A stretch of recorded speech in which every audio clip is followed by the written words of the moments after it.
I will shut off your water in 48 hours. That was the first thing I heard when I picked up the phone. Not a scam, not a wrong number. It was Rachel Bennett, the newly elected HOA president, screaming like I just committed an act of terrorism. The reason I watered my plants after 10 legal A.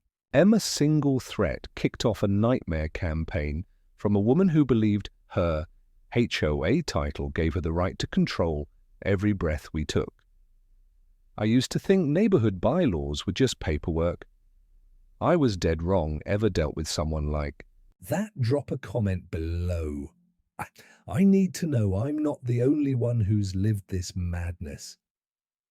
I set my coffee down carefully, my hand trembling slightly from the surge of anger coursing through my veins, and interrupted her mid-rant with a question that cut through her rehearsed speech like a knife. Ma'am, could you please tell me which legal textbook or regulation manual contains this section 47? 3 you keep citing? The silence that followed was so complete, I could hear my own heartbeat. When she finally responded, her voice had lost its initial confidence, replaced by a defensive edge that told me everything I needed to know. I don't need to justify my sources to someone who's clearly violating community standards, she snapped. But I could hear papers rustling frantically in the background like she was desperately searching through documents for validation that didn't exist. The sound of her panic was almost satisfying, but what came next made my blood boil. The point is, Mr. Morrison, your cabin is stealing water from our community system, and that ends now. I've done my research, and I know exactly what authority I have here.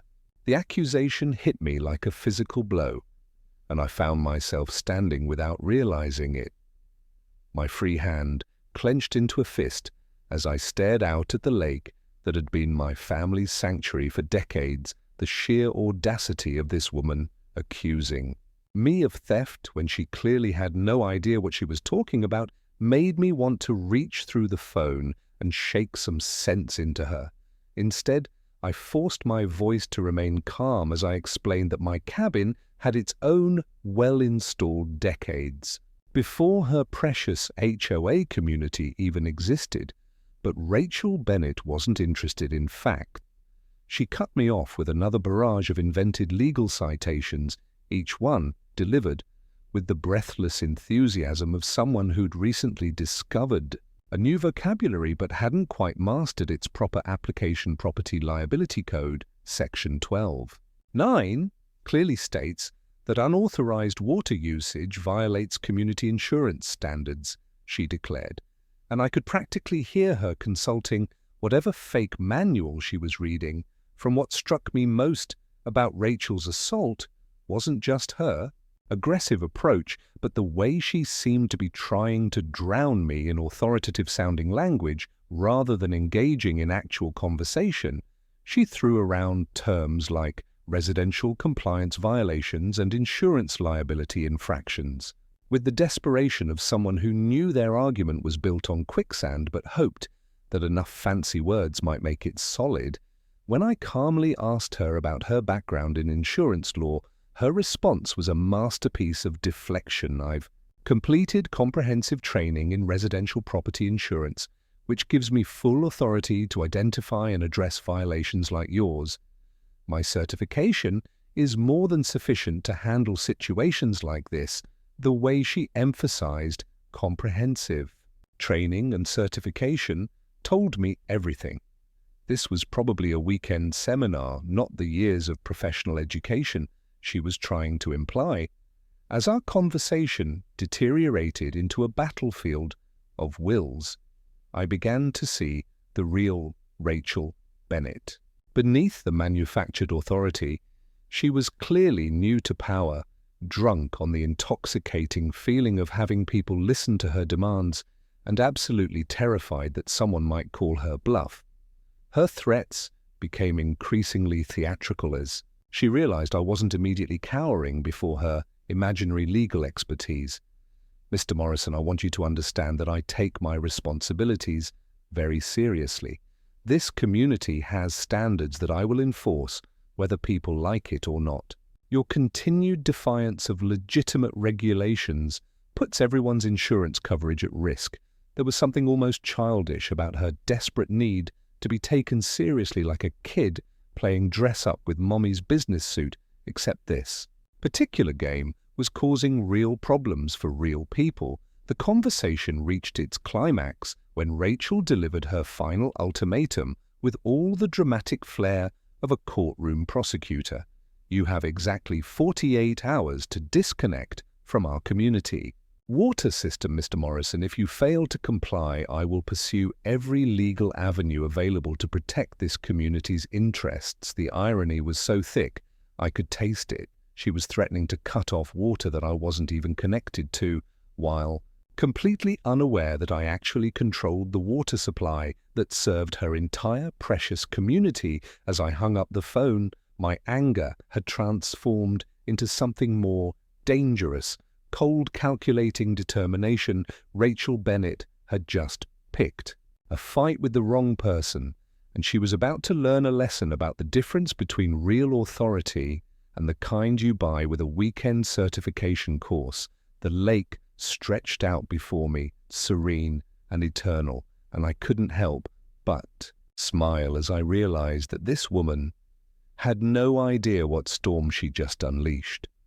My first call was to Rick Henderson, and I could practically hear him deflate when I mentioned Rachel's name. "David, I've been dreading this conversation," he said with the weariness of a man who'd watched his life's work get demolished by incompetence. "Rachel Bennett has been systematically destroying everything we built in this community over the past 15 years. She moved here 8 months ago with her accountant. Husband, nice enough guy, but he travels constantly, leaving her alone with nothing but time and a desperate need to prove herself important." Rick's voice carried a bitterness I'd never heard before, and as he continued, I understood why the woman. Convinced enough residents that I was too old-fashioned and lenient to manage a modern community, she promised professional management and strict compliance with all regulations. What she delivered was chaos based on regulations that don't actually exist. But what Rick told me next revealed the true depth of Rachel's impact on Lakeshore Meadows, and it was far worse than I'd imagined. David, she's not just targeting non-compliance, she's actively hunting for violations where none exist. Mrs. Patterson got a citation for her bird feeders attracting insurance liability wildlife. The Martinez family was forced to remove their children's playground equipment because Rachel claimed it violated recreational facility provisions in their homeowners' policy. The Williams family had to tear out their vegetable garden because she found some obscure landscaping clause that probably came from a completely different type of insurance. The scope of Rachel's reign of terror was staggering, and I could hear the frustration building in Rick's voice as he detailed each absurd enforcement action. The worst part is that people are believing her because she sounds so confident and official. Nobody wants to risk their insurance coverage, so they're spending thousands of dollars to fix problems that were never actually problem. Our conversation took an unexpected turn when Rick revealed his own growing desperation about the situation. "David, I'll be honest with you, I don't know how to stop her. Every time someone challenges her decisions, she doubles down with more citations and threatens to report them to insurance companies for non-compliance. She's created an atmosphere of fear where people are afraid to question her authority because they might become her next target." This was where Rick and I began to disagree fundamentally about strategy.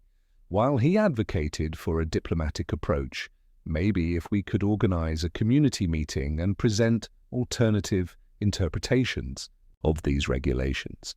I was leaning toward direct confrontation. "Rick, this woman just threatened to cut off my water supply based on laws that don't exist. Diplomacy won't work with someone who's operating in a complete fantasy world, the philosophical divide between Us created a tension that surprised me. With its intensity, Rick genuinely believed that Rachel's behavior stemmed from good intentions corrupted by inadequate training, while I was convinced she was a power-hungry amateur who needed to be stopped. Before she caused serious harm, you have to understand David. She's not malicious. She's just in way over her head. Her husband's always traveling. She's lonely in a new community. And this HOA position is the first real authority she's ever had. If we approach this with compassion and patience, maybe we can guide her toward more reasonable policies. But I'd heard the venom in Rachel's voice, seen the deliberate cruelty in her arbitrary enforcement actions, and I wasn't buying the innocent incompetence. Theory, Rick. Anyone who would force a family to destroy their children's playground over imaginary insurance violations isn't just confused, they're dangerous. Rick's description of the community's polarization painted a picture that was both fascinating and deeply troubling. The residents are split into three camps. David, about 30% absolutely love Rachel because they see her as finally bringing professional standards to our community management. They view her insurance background as a valuable qualification and support her strict enforcement approach. Another 40% are getting increasingly frustrated with her arbitrary decisions and constant violation notices, but they're afraid to speak up because they don't want to become her next targets. The final 30% are actively organizing to remove her from office, but they need concrete evidence of misconduct rather than just disagreement with her policies. This political landscape meant that any conflict with Rachel would inevitably become a community-wide battle, forcing every resident to choose sides based on their tolerance for authoritarian leadership. The most alarming information Rick shared concerned Rachel's influence on the HOA's operational budget and maintenance policies. She's convinced the board to slash our maintenance spending by 70%, David. Her argument is that proper insurance coverage eliminates the need for preventive maintenance because any problems that develop will be covered by our policies. When I tried to explain that insurance doesn't work that way, she quoted section after section from her training materials about properly insured properties being exempt from normal maintenance requirements. The implications were terrifying for anyone who understood how property systems actually worked, but Rachel had apparently sold the board on the idea that insurance was a magic solution to all potential problems. I've tried explaining that insurance policies have specific exclusions for maintenance issues, but she just accuses me of trying to protect my contractor friends and maintain unnecessary expenses. As our conversation wound down, Rick made one final plea for a measured response to Rachel's aggression. David, I know you're angry and you have every right to be, but please consider that escalating this conflict might make things worse for everyone in the community. Rachel seems to interpret any resistance as validation that she's fighting important battles against entrenched interests. If you push back too hard, she might become even more aggressive in her enforcement activity. While I appreciated Rick's concern for community harmony, I couldn't ignore the fact that Rachel's behavior was already escalating regardless of how people responded to her demands. Her threats against my property were just the latest example of increasingly dangerous tactics that showed no signs of moderating through appeasement. I understand your position, Rick, but sometimes the only way to deal with a bully is to show them that their victims can fight back. Rachel Bennett is about to learn what happens when she picks on someone who actually knows what they're talking about. The mystery of Rachel's legal citations was eating at me like acid, so I spent the next several hours diving deep into every insurance regulation database I could access. But what started as simple research quickly turned into something far more dangerous as I sat at my computer methodically searching through legal databases. I noticed a car parked across from my cabin, that hadn't been there before. A non-S-Script sedan with tinted windows and someone sitting behind the wheel. When I moved to the window to get a better look, the car immediately started and drove away. My hands were shaking as I returned to my computer, not from fear, but from rage. Rachel wasn't just threatening me with fake legal citations, she was having me watched. What I discovered in my research made the surveillance even more infuriating. Every single legal authority Rachel had referenced was complete fiction. Section 47. 3 of Home Insurance Law Non-Existent Property Insurance Code. Section 15.7 Pure Fantasy. The Residential Property Code Section 23.4 existed only in Rachel's imagination or in whatever fraudulent training material she'd been fed. But here's what made my blood run cold as I printed out screenshots proving these regulations didn't exist. I caught movement outside my window again this time. It was a different car, and someone was actually taking photographs of my cabin with a telephoto lens. Rachel wasn't just lying about the law, she was escalating this into something that felt like warfare.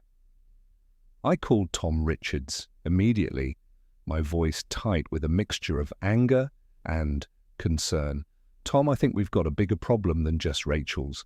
Fake regulations, someone's been watching my place, and I have a feeling this is about to get a lot more complicated. But what Tom told me next shifted everything from concern to something much more dangerous. Opportunity, David. There's something about our relationship with Lakeshore Meadows that changes everything, Tom said, and I could hear papers rustling as he pulled out contract files. Morrison Contracting didn't just install their water distribution system back in 2010. We hold the exclusive maintenance and emergency repair contract for their entire community. We're the only company legally authorized to shut down or restore their water service. The irony hit me like a lightning bolt. Rachel was threatening to cut off water that she didn't control while I held legitimate authority over the water supply that actually served her precious community. But the conversation took an even more dramatic turn when Tom revealed information that made my heart race. David, here's something that's going to blow your mind. While you were being researched online, I got a call from Mrs. Chen at the Municipal Planning Office. She said someone's been asking questions about our contracts, trying to find ways to break our service agreements with various communities. When I pressed her for details, she admitted it was a woman claiming to represent Lakeshore Meadows HOA, asking about emergency contractor replacement procedures and grounds for contract termination. Rachel wasn't just having me surveilled, she was actively trying to find ways to eliminate my company's relationship with her community entirely. Tom, are you telling me that while she's threatening to cut off my water, she's also trying to figure out how to cut off her community's water contractor? His answer made my pulse quicken. David, you don't just have more power than she realizes, you have all the power when it comes to their water infrastructure. And she's trying to take that away without understanding what it would mean. The technical details Tom shared next revealed just how precarious Rachel's position really was. The maintenance contract included provisions for routine inspections, emergency repairs, system upgrades, and most significantly, protective shutdowns in cases where continued operation might create safety hazards or liability issues. Rachel's cost-cutting campaign had actually violated several terms of our service agreement, giving us legitimate grounds to demand immediate policy changes or potentially terminate our relationship with the community entirely. The thing is, David, they can't just hire another contractor to replace us. Tom continued, his voice gaining intensity. We designed and installed their entire system using proprietary components and custom configure. But then Tom dropped the bombshell that changed everything. And here's the kicker. If we terminate our contract due to their violations, their insurance policies won't cover the replacement costs because it would be considered a breach of maintenance requirements. As I absorbed this information, my phone rang. The caller ID showed a local number I didn't recognize, but when I answered, I heard Rachel's voice. Though this time it wasn't the confident authority figure from our previous conversations. "Mr. Morrison, I know you've been conducting research into my background and qualifications," she said, her voice carrying a nervous edge that hadn't been there before. "I want you to know that I'm aware of your activities and I have people keeping track of what you're doing. If you think you can intimidate me with your investigation, you're seriously mistaken." The fact that she knew about my research meant her surveillance was more comprehensive than I'd realized, but it also revealed something important. She was scared, Rachel. "The only thing I've been investigating is whether the legal authorities you keep citing actually exist," I replied calmly. "And what I've found is very interesting indeed." The silence that followed told me everything I needed to know about her growing awareness that her house of cards was starting to collapse. The 24-hour deadline Rachel had given me was approaching fast, but instead of preparing a simple response to her ultimatum, I found myself developing a much more comprehensive strategy. The surveillance, the attempts to break our contracts, and now the threatening phone call had transformed this from a simple property dispute into something that required serious tactical thinking. "Tom, I want you to start documenting every maintenance issue you can find in Lakeshore Meadows," I decided, my voice steady, despite the adrenaline coursing through my system. "But I also want you to prepare a complete assessment of what would happen if we terminated our service contract due to their policy violations.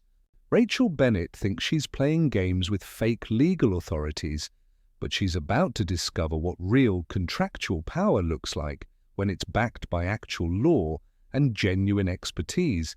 As I hung up the phone and watched another unfamiliar car drive slowly past my cabin, I realized that Rachel had just made the biggest mistake of her brief and disastrous presidency. She'd escalated a manageable conflict into a war she couldn't possibly win, and tomorrow she was going to learn the difference between manufactured authority and real power.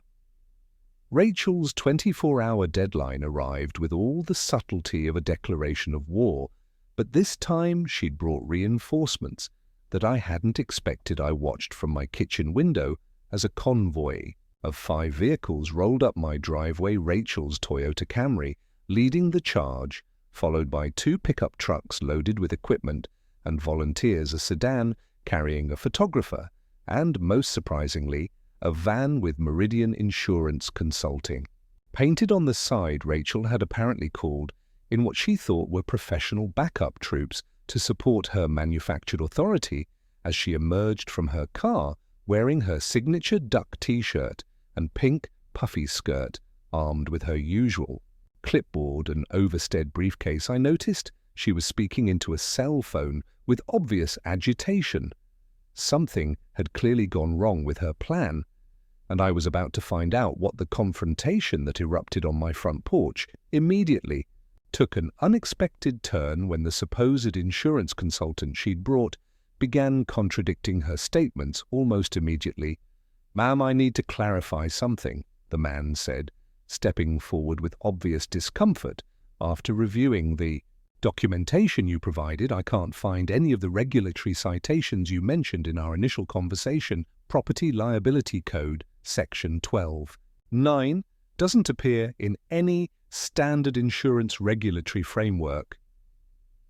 Rachel's face went from confident authority to panicked rage in seconds. "That's impossible," she shrieked, fumbling through her briefcase. "I have all the documentation right here." "Mr. Morrison, don't think you can intimidate my expert witnesses with your contractor tricks." But the insurance consultant wasn't backing down. "Ma'am, I'm licensed by the State Insurance Commission, and I'm required to provide accurate information. These codes you've referenced simply don't exist in any legitimate regulatory framework." What followed was the most spectacular public meltdown I'd ever witnessed. Rachel began screaming at her own expert witness, accusing him of being bribed or intimidated by me, while simultaneously trying to maintain her authority with the growing crowd of residents who'd come to watch the confrontation. "This is exactly what I expected," she yelled, her voice cracking with hysteria. "David Morrison has been plotting against me from the beginning, corrupting my sources and manipulating the system to protect his illegal activities." The insurance consultant backed away from her, shaking his head in obvious disgust. "Ma'am, I'm terminating our consulting agreement immediately. I won't be party to providing false information or harassment of property owners." As he walked back to his van, Rachel's supporters began looking at each other with growing alarm, realizing they'd been drawn into something far more serious than simple compliance enforcement. But the real drama was just beginning.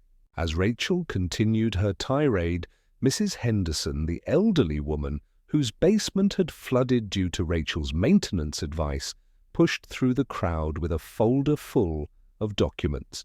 "Rachel Bennett, I want everyone here to see what your expertise..." Advice cost my family, she announced, her voice carrying clearly across the crowd. "You told us that proper insurance coverage eliminated the need for maintenance contracts. You said any problems would be covered by our policy. Now we're facing $18,000 in damage that isn't covered because we followed your advice." The crowd fell silent as Mrs. Henderson held up photographs of her destroyed basement and denial letters from her insurance company. "These are the real consequences of your fake expertise.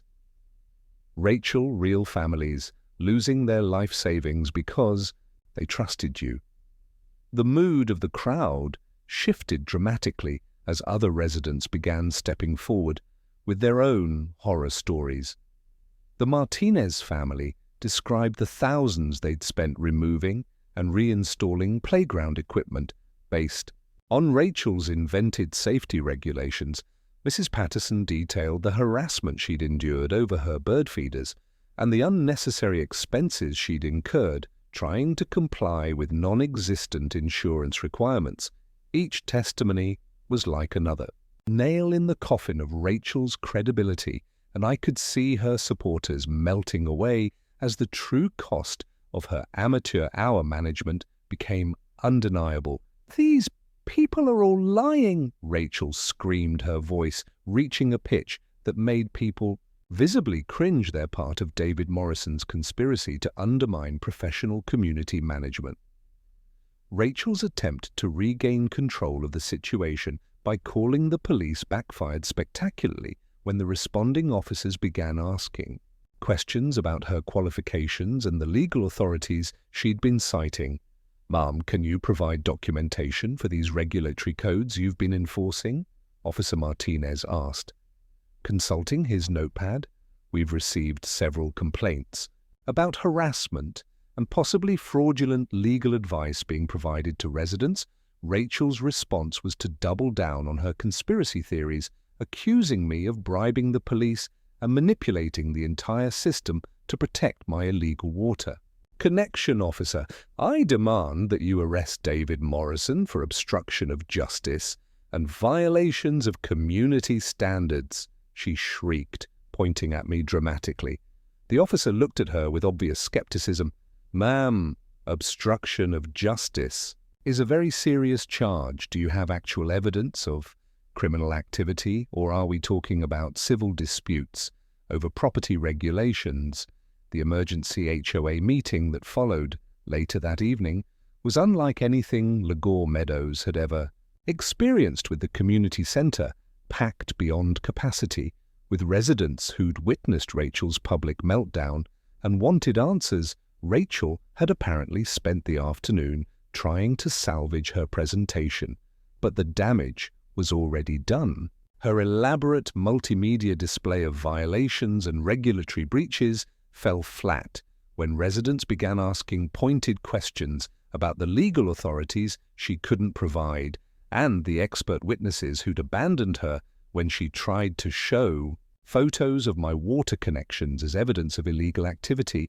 Several residents pointed out that they could clearly see the wellhead and private pump system that had nothing to do with community infrastructure. Rachel. We can all see that Mr. Morrison's cabin has its own water system," called out Tom Bradley. From the middle of the audience, "Why are you claiming he's stealing water from us when he's obviously not connected to our system at all?" Rachel's answer revealed the depth of her delusion. The technical details don't matter. What matters is compliance with established community standards and insurance requirements. The groans and eye rolls from the audience told me everything I needed to know about how this meeting was going to end in the aftermath of the emergency meeting disaster. Rachel's behavior took a turn that was both predictable and deeply disturbing. Unable to achieve her goals through official channels or community support, she apparently decided to wage war through more covert means. Tom Richards called me at dawn on a Tuesday morning, his voice tight with concern and barely controlled anger.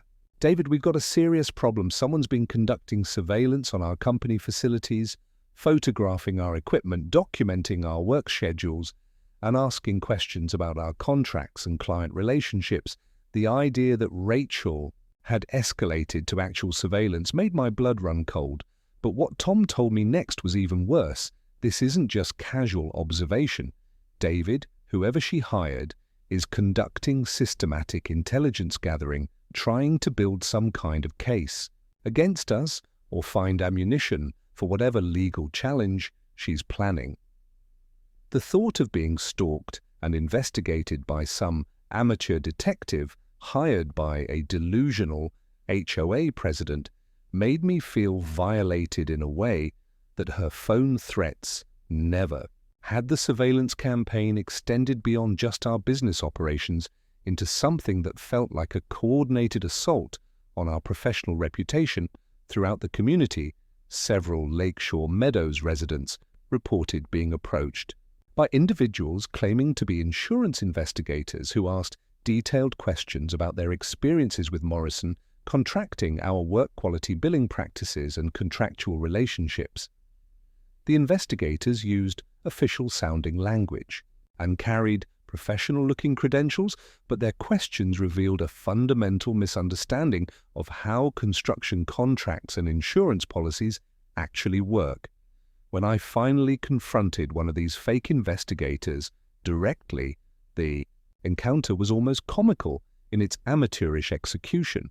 The man claimed to be an insurance compliance specialist conducting routine quality assurance reviews, but he couldn't answer basic questions about insurance regulations or construction standards. Under pressure, he eventually admitted that Rachel had hired him to gather evidence of contractor misconduct, though he seemed genuinely confused about what constituted misconduct or how his amateur investigation was supposed to produce legally admissible evidence. But Rachel's underground campaign was creating fractures within the Lakeshore Meadows community that went far beyond our personal conflict, turning neighbors into adversaries and creating an atmosphere of suspicion and fear. Residents began choosing sides based not just on their experiences with Rachel's enforcement activities, but on their assessment of her mental stability and fitness for leadership.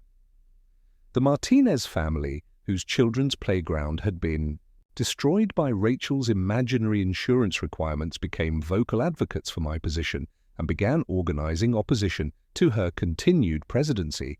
Mrs. Patterson, still bitter about the bird feeder incident, started attending every HOA board meeting with a notebook full of questions about Rachel's qualifications and legal authorities. But Rachel's supporters were also organizing, led by a core group of newer residents who viewed her as a necessary reformer fighting against good old boy networks and corrupt contractor relationships. The community was splitting into hostile camps, with former friends refusing to speak to each other and neighborhood gatherings becoming tense political battlegrounds. The most troubling aspect of Rachel's underground war was the mounting evidence of maintenance and safety problems throughout the community that could be traced directly to her disastrous cost-cutting policies.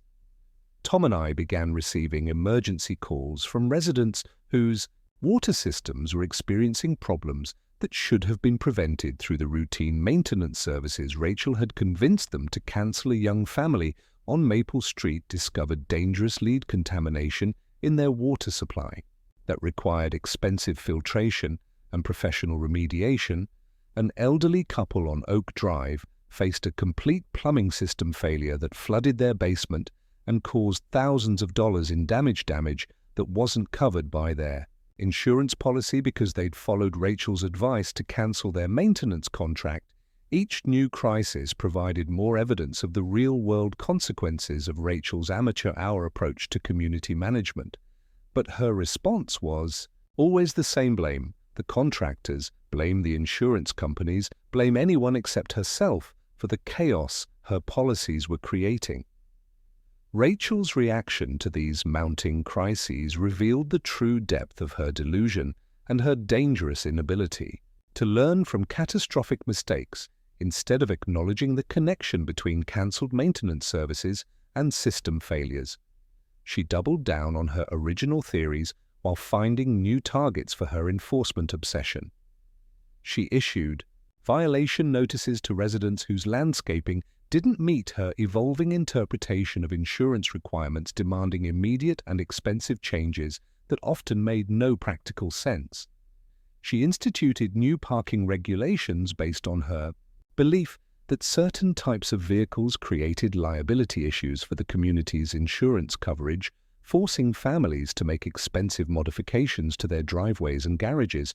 Most disturbing of all, she began offering expanded insurance consulting services to individual homeowners, providing advice about policy changes and coverage modifications that were often completely inappropriate for their actual situations and financial capabilities. The situation spiraled toward inevitable disaster when the Henderson family experienced a catastrophic water heater failure that perfectly illustrated the deadly consequences of Rachel's misinformation campaign. The Hendersons were a middle-class family with 2 young children who had trusted Rachel's advice about canceling their annual plumbing maintenance contract.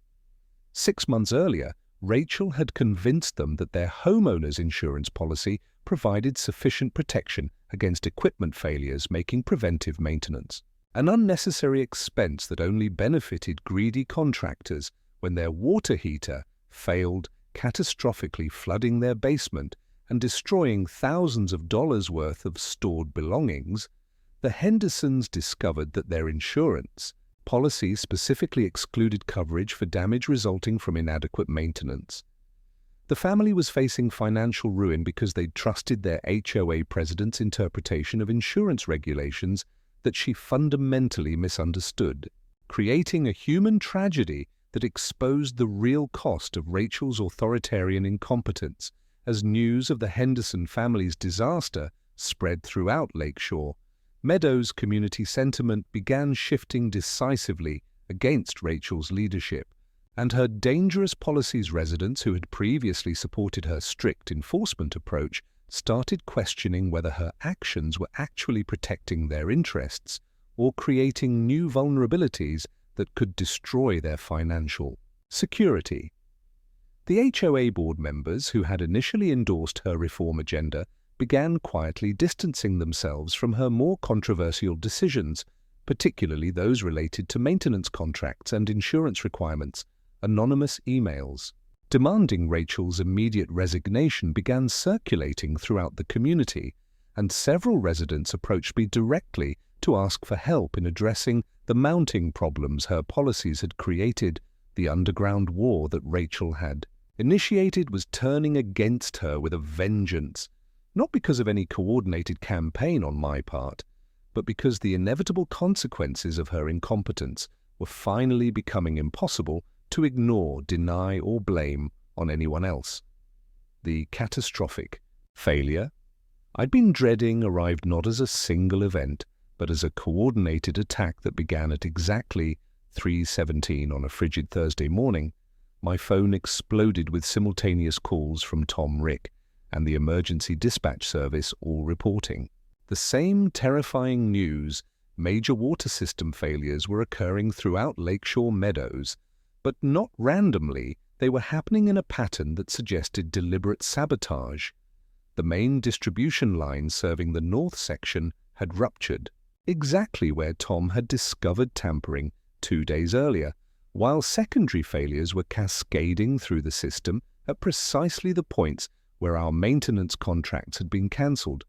This wasn't equipment failure, it was the execution of Rachel's master plan designed to create maximum chaos and blame Morrison, contracting for systematic negligence. I raced through the pre-dawn darkness to find a scene that looked like a war zone. Water was erupting from multiple locations throughout the community, creating sinkholes that had swallowed 2 cars and flooded at least 30 homes with knee-deep water that was rising by the minute. But what made the scene even more horrifying was the presence of news crews that had arrived before the emergency responders someone had tipped off the media about the catastrophic failure of improperly maintained infrastructure, and they were already filming dramatic footage while interviewing residents who blamed Morrison. Contracting for the disaster, the coordination between the sabotage and the media response proved that this was a calculated attack designed to destroy both my business and my reputation in the most public way possible. Rachel's response to the crisis revealed the true sophisticated nature of her criminal operation. Instead of the panicked incompetence I'd expected, she appeared on scene with a team of professionals who immediately took control of the emergency response, pushing aside local authorities and implementing what they claimed were industry standard disaster management protocols. Rachel herself had undergone a complete transformation from the bumbling amateur in duck t-shirts to a polished crisis manager in professional attire, speaking confidently to news cameras about contractor negligence and systemic maintenance failures that had created this preventable tragedy. The contrast was so dramatic that I barely recognized her as the same person who'd been screaming about fake insurance regulations just days earlier. The media blitz that followed was coordinated and devastating, with reporters interviewing residents who had been coached to blame Morrison, contracting for everything from cancelled maintenance contracts to equipment failures that we'd never been hired to prevent. Mrs. Henderson appeared on camera describing how our substandard work had led to her basement flooding. Even though we'd never worked on her property, the Martino's family blamed us for playground equipment failures that had nothing to do with plumbing or water systems. Even Mrs. Patterson, who had supported me against Rachel's bird feeder enforcement, was now claiming that our negligent maintenance had caused water pressure problems in her home. The testimonies were so coordinated and factually incorrect that they had to have been rehearsed, but they created a narrative of systematic contractor incompetence that was devastating to watch unfold. But the most shocking revelation came when Tom discovered evidence of the sabotage while trying to repair the main distribution line. David, you need to see this. He called me over to the primary rupture site, his voice tight with controlled fury. This wasn't equipment failure. Someone used professional tools to weaken this pipe section, so it would fail under normal pressure. The cuts are precise, designed to look like stress fractures, but actually created with industrial cutting equipment. The sophistication of the sabotage meant that Rachel's associates had access to specialized tools and knowledge that went far beyond amateur harassment. Tom, are you telling me they brought in professional saboteurs to destroy our work? His answer confirmed my worst fears. David, this is the work of people who know exactly how to make equipment. Failures look like maintenance negligence. We're not dealing with HOA politics anymore. We're dealing with organized crime. The legal consequences of the sabotage began unfolding within hours as Rachel's team moved with lightning speed to file lawsuits, insurance claims, and regulatory complaints that painted Morrison Contracting as criminally negligent contractors whose substandard work had created a public safety emergency. The coordination between the sabotage, the media campaign, and the legal team. Assault was so precise that it could only have been planned for months in advance when I attempted to present evidence of the deliberate sabotage to the responding authorities. I discovered that Rachel's team had already provided them with expert testimony and engineering reports that blamed the failures on our faulty installation and inadequate maintenance procedures. The fix was in, and every official response had been orchestrated to support their narrative of contractor negligence. The emergency community meeting that followed that evening was unlike anything I could have imagined. It felt more like a show trial than a community discussion. The meeting was packed not just with Lakeshore Meadows residents, but with media representatives, legal observers, and what appeared to be professional crisis management specialists who controlled every aspect of the proceedings.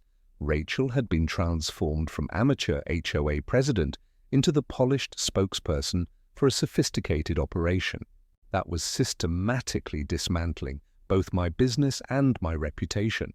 When I attempted to speak about the evidence of sabotage, I was shouted down by residents who had clearly been coached to demand accountability for contractor negligence rather than investigation into deliberate equipment tampering.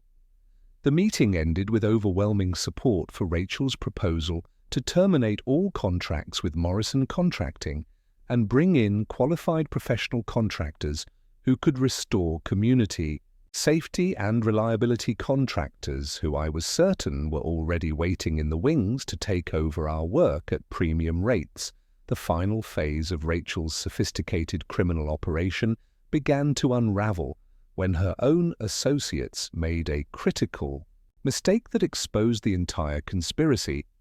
24 hours after the coordinated sabotage and media blitz, I received a call from Special Agent Sarah Martinez of the FBI's White-Collar Crime Division, who informed me that Morrison Contracting had been the target of an organized racketeering scheme that was under federal investigation.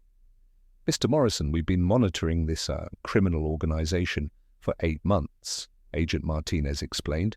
During our emergency meeting, what happened in Lakeshore Meadows was just the latest in a series of similar operations targeting established contractors in planned communities across 3 states. The pattern is always the same: infiltrate HOA leadership, create manufactured crises, blame local contractors, then install affiliated companies at premium rates while providing substandard services. The scope of the federal investigation was staggering, encompassing not just Rachel's activities in Lakeshore Meadows, but a network of at least 15 other communities, where similar operations had been executed with devastating financial consequences for residents. And legitimate contract agent Martinez showed me surveillance footage of Rachel meeting with known organized crime figures, financial records showing payments from shell companies connected to racketeering investigations, and communications intercepts proving that every aspect of her campaign against me had been planned and coordinated by professional criminals. Rachel Bennett isn't just an incompetent HOA president, Mr. Morrison. She's a key operative in a sophisticated fraud scheme that has stolen millions of dollars from homeowners and destroyed dozens of legitimate businesses across the region. But the most shocking revelation came when Agent Martinez explained how the federal investigation had been triggered by Rachel's own criminal associates, who had grown concerned about her increasingly erratic behavior and public exposure of their operations.